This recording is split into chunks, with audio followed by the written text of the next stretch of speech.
World class vacuum cleaner company में Dyson का नाम आता है, जिसके फाउंडर हैं जेम्स डायसन। लेकिन सक्सेस रातों रात नहीं मिलती। मैं आपकी जानकारी के लिए आपको बता दूं कि डायसन को सिर्फ वैक्यूम क्लीनर का प्रोटोटाइप बनाने में 15 साल का समय लगा और वो कम से कम 5126 बार फेल हुए।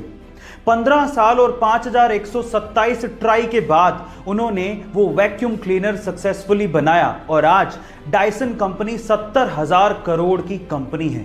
गाइस, वो कहते हैं ना कि अगर आप कोशिशें नहीं छोड़ते तो एक दिन सफलता आपके कदम जरूर चूमती है।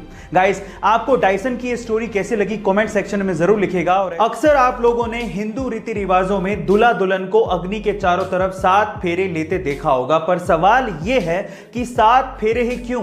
1, 2, 5, 8 फेरे क्यों नहीं? क्या इसके पीछे का रीजन जानते हैं? चलिए मैं आपको बताता हूं। इसके पीछे एक बहुत ही गहरा रीजन है। देखिए, एक फेरे का मतलब हो गया 360 डिग्री, और 360 एक ऐसा नंबर है जो कि 1 से लेके 9 तक के मेन नंबर्स में सिर्फ 7 से डिवाइड नहीं होता। आप 360 को 1 से, 2 से, 3 से, 4 से, 5 से, 6 से, 8 से, 9 से डिवाइड कर सकते हैं, लेकिन 7 से डिवाइड नहीं कर सकते। क्योंकि 7 से डिवाइड नहीं कर सकते, इसीलिए 7 फेरे लगवाए जाते हैं ताकि दूल्हा दुल्हन का रिलेशनशिप भी कभी किसी से डिवाइड ना हो। गाइस, क्या इसके पहले तक की इंफॉर्मेशन आपको पता थी? और अगर नहीं पता थी तो कमेंट सेक्शन में जरूर लिखिएगा।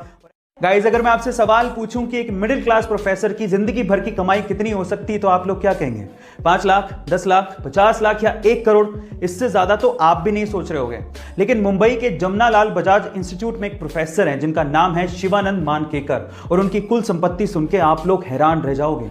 उनकी कुल संपत्ति है 1000 करोड़। जी हां गाइस, और ये 1000 करोड़ की संपत्ति उन्होंने बनाई है अपनी थोड़ी सी सैलरी को सूझबूझ से इन्वेस्ट करके। शेयर मार्केट में मल्टी बैगर शेयर को चूज करने में ये एक्सपर्ट हैं, और इसी वजह से उन्हें जीनियस स्टॉक पिकर कहा जाता है। और किसी मिडिल क्लास आदमी के लिए ये किसी इंस्पिरेशन से कम नहीं है। अक्सर लोग ऐसा कहते हैं कि औरतों को समझना मुश्किल ही नहीं नामुमकिन है, पर ऐसा क्यों कहा जाता है क्या आप जानते हैं? चलिए आज मैं आपको बताता हूं। सबसे पहले तो वो औरतें ही होती हैं जो कि पैसा बचाने में सबसे ज्यादा विश्वास रखती हैं। वो विश्वास तो रखती हैं, लेकिन जब कपड़े खरीदने की बारी आएगी ना, तो वो सबसे ज्यादा महंगे कपड़े खरीदेंगी। सबसे ज्यादा महंगे कपड़े खरीदने के बावजूद भी अगर कोई त्योहार आएगा तो वो यही कहेंगे कि मेरे पास तो पहनने के लिए कपड़े ही नहीं है। ऐसा कहने के बावजूद भी वही औरतें सबसे ज्यादा सज धज के बाहर निकलती हैं। सच धज के बाहर निकलने के बावजूद भी उनको खुद पे सेल्फ सेटिस्फेक्शन नहीं होता कि मैं अच्छी लग रही हूं कि नहीं लग रही हूं। उसके बावजूद भी वो आदमियों से ये एक्सपेक्ट करती हैं कि वो उनकी तारीफ करें, और जब आदमी तारीफ कर दे तो वो उन्हें झूठी लगती है। गाइस, इसीलिए कहा जाता है कि औरतों को समझना मुश्किल ही नहीं नामुमकिन है। आप इसे कितना इत्तेफाक रखते हैं कमेंट सेक्शन में जरूर लिखिएगा। Miss world, miss universe, mister handsome जैसे खूबसूरती को परखने वाले कॉम्पिटिशन्स के बारे में आपने जरूर सुना होगा।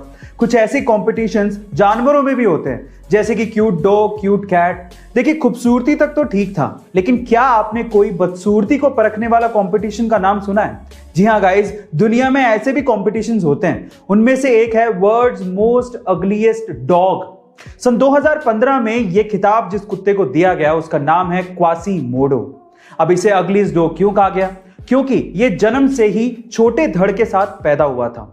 बाकी ये डॉग बहुत हेल्दी है, और जिसने इसे पाला, इसी वजह से उस पालने वाले को $1500 का इनाम भी दिया गया था। गाइस, क्या इसके पहले तक ये इंटरेस्टिंग फैक्ट आपको पता था? और अगर नहीं पता था तो कमेंट सेक्शन में जरूर लिखिएगा। और ऐसे अमेजिंग वीडियोस के लिए शेयर, सब्सक्राइब एंड लाइक। मिलता है अगली वीडियो में।